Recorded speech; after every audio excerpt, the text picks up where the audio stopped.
Hello everyone, welcome to Inspired Corner. Now we are reading sixth chapter, The Fight from It So Happened.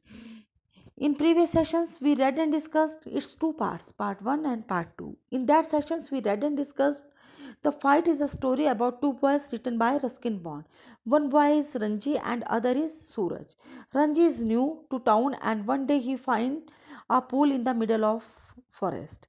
This surprises him because he has never seen such translucent water.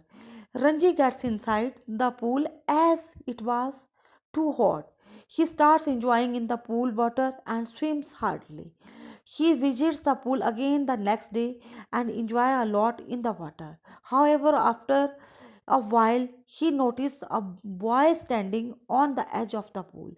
They begin talking, and while Ranji is friendly, the other boy does not react the same way. He tells him that he does not like talking to villagers and tries to scare him away. This angers Ranji and he warns that he will beat him. The argument heats up and they got into a fight. They start fighting very violently. They throw punches at each other and eventually get tired. Thus, they decide they will continue the fight the next day. Now, we will read its third part. Let's start its third part. अब इस part में हम क्या क्या चीज़ें जानेंगे. Next day the two climates face each other across the pool.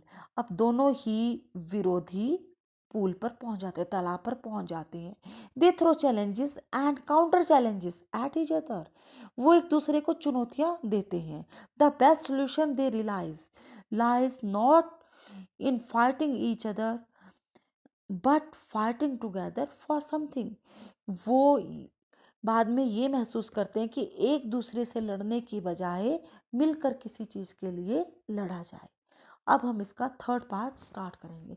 When Ranji got home he found it difficult to explain the cuts and bruises that showed on his face, leg and arms. When Ranji got home, जब रंजी घर गया, he found it difficult.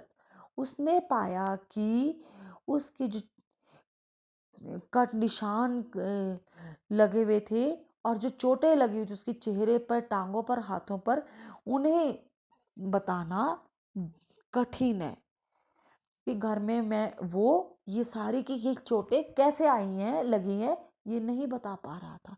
It was difficult to conceal the fact that he had been in unusually violent fight and his mother insisted on his staying at home for the rest of day. Conceal होता है hide मतलब छिपाना, और ये छिपाना भी बड़ा कठिन था कि हिंसक जो लड़ाई हुई थी उसकी, उसे छिपाना भी बड़ा कठिन था. एंड हिज मदर इंस्टेड, अगर वो ये सब अपनी माँ को बताता तो बाकी के दिन रेस्ट ऑफ उसकी माँ उसे घर में ही रखती, बाहर निकलने ना देती. That evening though he slip out of the house and went to the bazaar where he found comfort and solace in a bottle of vividly colored lavender and a banana leaf full of hot sweet jalebis. अब वो क्या करता है, that evening though he sleep out the house, उस शाम वो घर से बाहर निकल जाता है. एंड वेंट टू द बाजार, और बाजार चला जाता है. वेयर ही फाउंड कंफर्ट, वहां पर उसको आराम मिलता है. And solace in a bottle of vividly coloured lemonade, और वहां जाकर वो लेमोंडा मतलब एक शरबत लेता है. शरबत एक पेय पदार्थ होता है. शरबत लेता है और साथ में a banana leaf full of hot sweet jalebis, और केले का पत्ता जो पूरी तरह से गरम मीठी जलेबियों से भरा हुआ था, उसे वो लेता है. He had just finished the lemonda when he saw his adversary coming down to the road. अभी एडवर्सरी होता है विरोधी। He had just finished the lemonade, और जैसे ही उसने अपना शरबत खत्म किया, व्हेन ही सा his adversary coming down the road, वो देखता है कि जो उसका विरोधी था, जो दूसरा बच्चा था, वो सड़क पर आता है। His first impulse was to turn away and look elsewhere. His second to throw the Lamonda bottle at his enemy. Impulse होता है मतलब सडन इंक्लिनेशन, भावनावश किया जाने वाला काम। द हिज फर्स्ट इम्पल्स, उसका जो पहला जो अंदर फीलिंग जागती है, भावना जागती है कि turn away and look elsewhere, कि उसी की तरफ ना देखा जाए और इग्नोर किया जाए। His second to throw the lemonade bottle at his enemy, और दूसरा वो जागता है कि वो अपने दुश्मन पर, जो उसकी शरबत की बोतल है, वो उस पर फेंक कर मार दे। But he did neither of these things, वो ये कोई भी काम नहीं कर पाता। Instead he stood his ground and scowled at his passing adversary. Scowled होता है लुक्ड एंगरली, वो क्या करता है, इसकी बजाय मतलब वो ना, जो उसके दिल में आती है वो कोई भी बात नहीं कर पाता, इसकी बजाय वो ग्राउंड पर, मैदान पर खड़ा होता है और अपने विरोधी को, जो उसके पास से जा रहा होता है, उसे गुस्से में घूरता है, देखता है। And the warrior said nothing either but scowled back with equally ferocity. Ferocity होता है एंगर, गुस्से में। अब वो जो उसका दुश्मन था, विरोधी था, वो भी कुछ नहीं बोलता, बस वो भी उतने ही गुस्से से उसे देखता है। The next day was as hot as the previous one. अब अगला दिन भी जैसे कि पिछला दिन गर्म था, वैसे ही था। Ranji felt weak and lazy and not at all eager for fight. अब रंजी अपने आप को कमज़ोर महसूस कर रहा था, और लेजी, आलस्य से भरा हुआ महसूस कर रहा था, और वो लड़ने का भी इच्छुक नहीं था। His body was stiff and sore after the previous day's encounter, और उसका शरीर भी पहले दिन की इनकाउंटर मतलब पहले दिन की मुठभेड़ से, पहले दिन की लड़ाई से बुरी तरह से थका हुआ था, टूटा हुआ जैसा था। But he could not refuse the challenge, परंतु वो जो चुनौती उसको उस लड़के ने दी थी, उसे छोड़ नहीं सकता था। Not to turn up at the pool would be an acknowledge of defeat, और इसलिए वो मतलब ऐसा भी नहीं चाहता था कि वो तालाब पर ना जाए, क्योंकि इसके कारण वो क्या, हारा हुआ माना जाना था।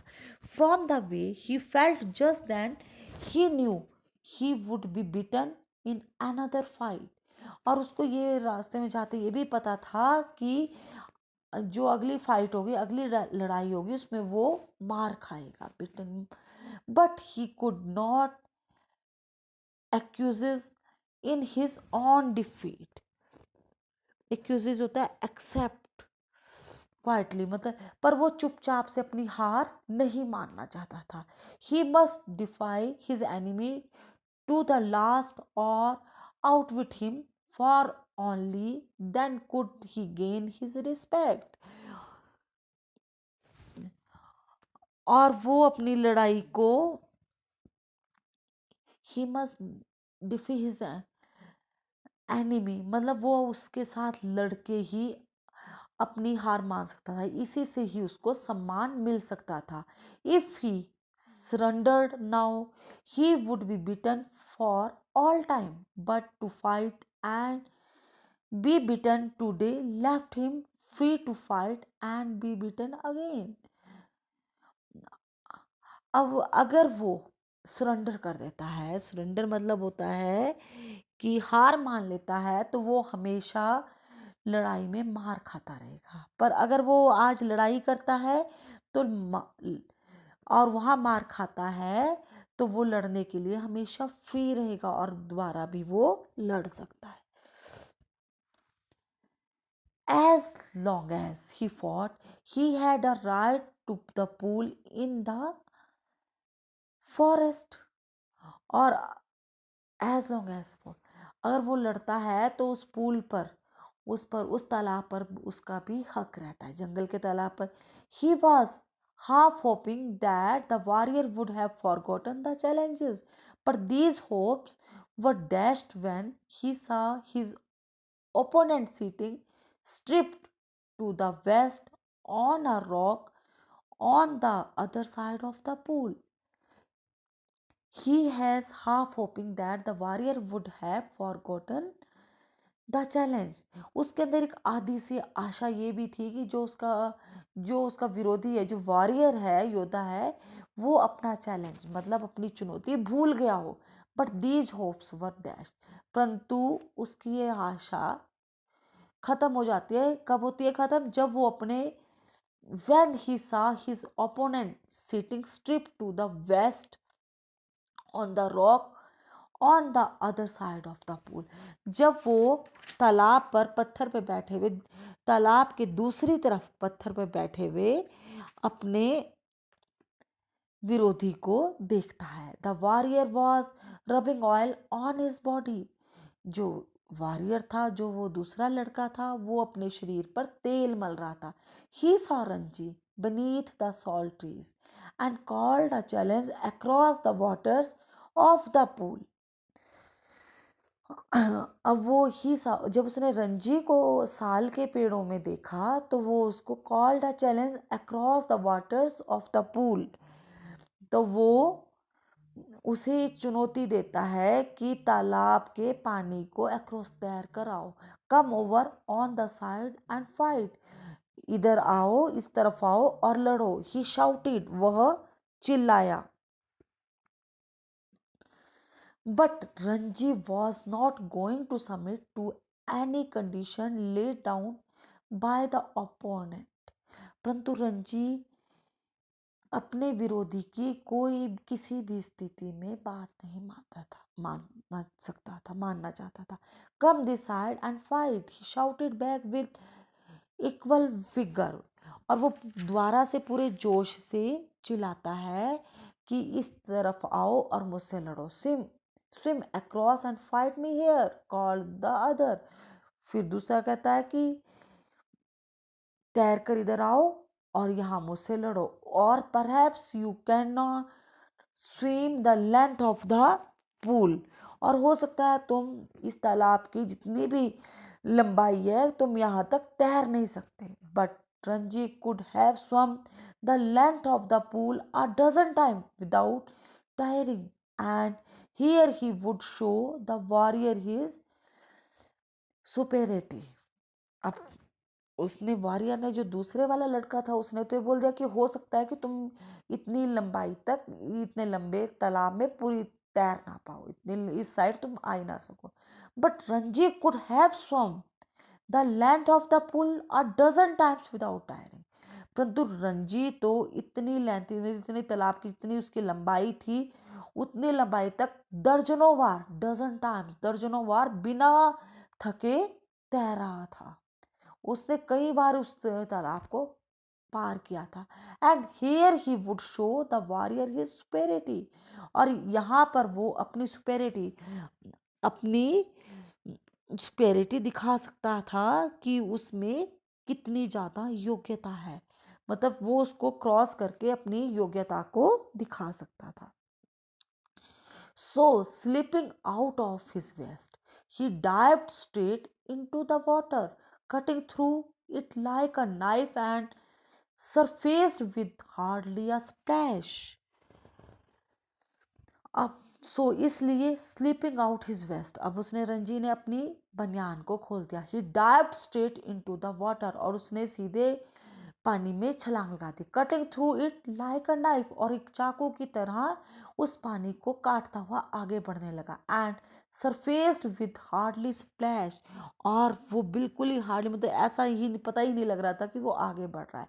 The warriors mouth hung open in amazement, और जो वॉरियर था, जो दूसरा लड़का था, उसका मुंह हैरानी से खुला का खुला रह गया. Thank you very much for listening me. Thank you very much.